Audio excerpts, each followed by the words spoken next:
Assalamualaikum warahmatullahi wabarakatuh. Sobat Muslim, Rasulullah merupakan salah satu utusan Allah yang sangat penyabar, lapang hati, penyayang, pemurah, dan pemaaf. Beliau dikenal sebagai pribadi yang jujur, iffah atau memelihara diri dari sifat yang keji, amanah, zuhud, serta tawadu. Tidak hanya itu saja, pada pribadi Rasulullah terkumpul seluruh karakter baik lagi terpuji. Sifat-sifat mulia tersebut beliau tampakkan di hadapan para sahabat, bahkan musuh-musuhnya sendiri. Benci dan dengki tidak mampu menutupi keagungan sifat-sifat Rasul. Mereka menyaksikan sendiri dan mengakuinya. Sebagaimana firman Allah Subhanahu wa taala, sesungguhnya engkau benar-benar memiliki akhlak yang mulia. Quran surah Al-Qalam ayat 4. Rasulullah Shallallahu Alaihi Wasallam adalah sebaik-baiknya nabi dalam membina umatnya. Beliau sebaik-baiknya ayah bagi anak-anaknya, sebaik-baiknya suami bagi para istrinya, sebaik-baiknya kakek bagi cucu-cucunya, dan sebaik-baiknya sahabat bagi para sahabatnya. Perlu umat Islam ketahui bahwa dalam pergaulan, Rasul mewariskan kesan mendalam kepada para sahabatnya. Beliau selalu mendahului mengucapkan salam kepada orang yang dijumpainya, lalu mendorongkan tangannya terlebih dahulu untuk bersalaman.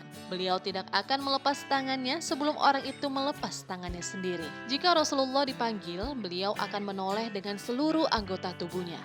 Apabila bercakap-cakap dengan seseorang, beliau tidak memalingkan wajahnya sampai orang itu pergi.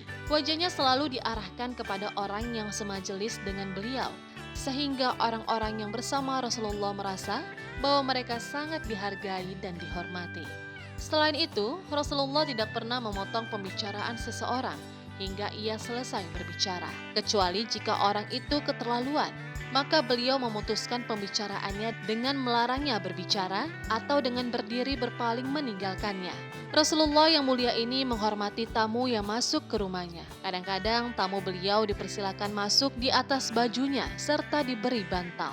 Ketika tamunya menolak, beliau terus menawarkan hal itu hingga tamu itu berkenan duduk di atasnya. Salah satu contoh ketika Jabir bin Abdillah al-Bajali hadir di majelis Rasulullah. Ia tidak mendapati tempat, maka ia duduk di dekat pintu. Lalu Rasul pun melipat bajunya dan memberikan kepadanya seraya berkata, "Silakan duduk di atasnya."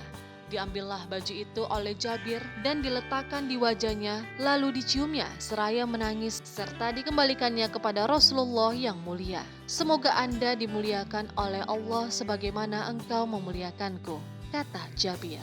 Tatkala seseorang datang ke rumah beliau karena suatu keperluan, sedangkan beliau sedang menunaikan sholat, beliau meringankan sholatnya untuk segera menemui tamunya. "Apakah engkau memiliki keperluan?" kata beliau.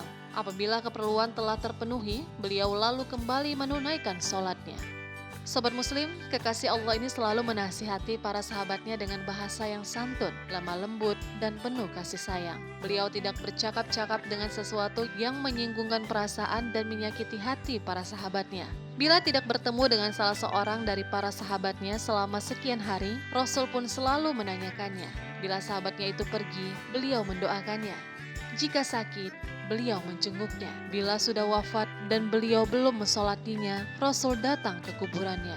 Sobat Muslim, bergaul itu ada seninya.